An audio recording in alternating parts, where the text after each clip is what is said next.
जो कि एक ऊपर पॉइंट है, 2 नीचे पॉइंट है। इसमें से तीनों की बाइंडिंग चेक करेंगे कि सही है ख़राब है, और इस जब चेक करेंगे बाइंडिंग तो इसी में से पता चल जाएगा कौन सा रनिंग, कौन सा स्टार्टिंग पॉइंट है और कौन सा कॉमन पॉइंट है, ठीक है। यहीं से सारी चीज़ें पता चल जाएगी। तो सबसे पहले क्लैंप मीटर को कंटिन्यूटी मोड पे सेट करेंगे, ठीक है। क्लैंप मीटर को कंटिन्यूटी मोड पे सेट किए यहाँ से, ठीक है। यहाँ से कंटिन्यूटी मोड पे सेट हो गया। अब इसको एक बार चेक कर लेंगे, यहाँ से चेक करने के बाद में बीप की आवाज़ आ रही है, इसका मतलब सही है, ठीक है। तो सबसे पहले इस कंप्रेसर की बॉडी अर्थ को चेक कर लेते हैं कि कहीं बॉडी शॉर्ट तो नहीं है। तो सबसे पहले क्या करेंगे, कंप्रेसर की बॉडी पे रखेंगे, मतलब वहाँ ऐसे स्थान पे रखेंगे जहाँ पे कि पेंट ना हो। अगर पेंट पे रखेंगे तो देखो बीप की आवाज़ नहीं दिखाएगी, मतलब कुछ नहीं दिखाएगा। तो कहीं पे भी रखेंगे जहाँ पे थोड़ा सा स्क्रैच कर लेंगे, या जहाँ पे देखेंगे कॉपर की पाइप हो वहाँ पे रखेंगे, ठीक है। तो ये कॉपर की पाइप पे रख लिए। अब दूसरी जगह सटा करके चेक कर लेंगे कि ये हमारा जो प्रोब है वो कंप्रेसर से कनेक्टेड है या नहीं। तो देखो कंप्रेसर से कनेक्टेड है, तभी यहाँ बीप की आवाज़ आ रही है, देखिए। अब यहाँ से तीनों पिनों को चेक करेंगे बारी बारी से। नीचे चेक किए, फिर साइड वाला चेक किए, फिर ऊपर चेक किए।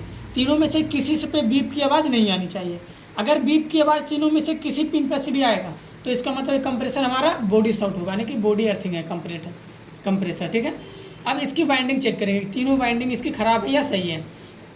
बाइंडिंग चेक करने के लिए तीनों पिनों में से हर दो का मान चेक करेंगे, मतलब पहले ऊपर से नीचे फिर ऊपर से नीचे। तीनों का मान कुछ भी आप लिख सकते हैं, ABC करके, ठीक है। ऊपर का A मान लेते हैं, इधर का B, ये हमारा C हो गया, ठीक है।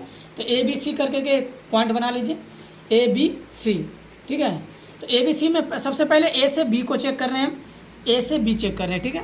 तो A से B पे आपका 21.6 मान आया, 21.6, ठीक है, 21.6।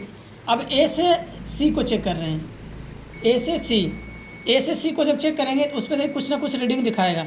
उस पर दिखा रहा है आपका 32.2, हाँ 32 A से C 32.2, ठीक है। तो ये दो को चेक हो गया। अब कौन सा चेक करेंगे, B प्लस C को। A से दोनों चेक कर लिया, B से C को चेक करेंगे, नीचे का दोनों पॉइंट। अब नीचे के दोनों पॉइंट पे बीप की आवाज़ नहीं देगा, क्योंकि 50 से प्लस रेजिस्टेंस हो गया।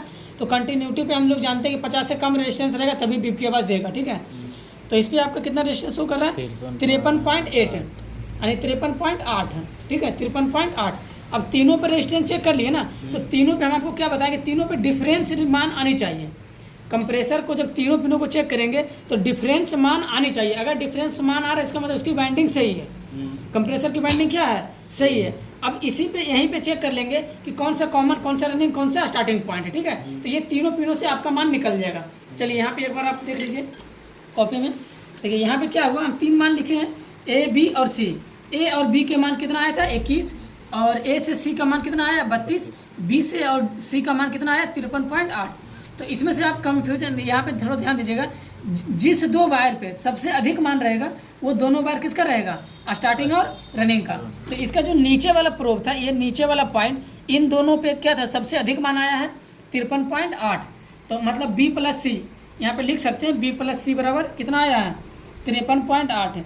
B प्लस C बराबर 53.8, इतना मान आया है। तो इन दोनों को छोड़ को, B प्लस C को छोड़ के A हमारा कॉमन पॉइंट हो गया, तो A को लिख सकते हैं कॉमन पॉइंट, ये हमारा कॉमन पॉइंट हो गया। अब देखिए, अब ये जब कॉमन निकल गया, 3 पॉइंट में से एक पॉइंट हमारा निकल गया कॉमन, अब निकालना है सिर्फ रनिंग और स्टार्टिंग। तो अब क्या बताए थे हम आपको कि रनिंग और स्टार्टिंग निकालने के लिए कॉमन से रनिंग और स्टार्टिंग को चेक कर लेंगे, यानी जिस दो वायर पर सबसे अधिक मान आया था उन दोनों वायर को अलग अलग चेक कर लेंगे। अब कॉमन से चेक करने पर दोनों वायर में से जिसका मान अधिक रहेगा वो स्टार्टिंग का वायर रहेगा, जिसका मान कम रहेगा वो रनिंग का वायर रहेगा, ठीक है। तो अब A से B को चेक किए, कितना आया, 21। A से C को चेक किए, कितना मान आया, 32। तो A से जब B को चेक किए, इसका मान कम है, 21 क्या है, कम है, तो B हमारा क्या हो जाएगा, रनिंग पॉइंट। B हमारा रनिंग हो गया, तो C बचा हुआ पॉइंट हमारा स्टार्टिंग हो गया, क्योंकि A और C के बाद बीच कितना मान आया, 32। तो C हमारा हो गया स्टार्टिंग मान हो गया। तो यहाँ पे तीनों मान निकल गया ना, रनिंग, स्टार्टिंग और कॉमन।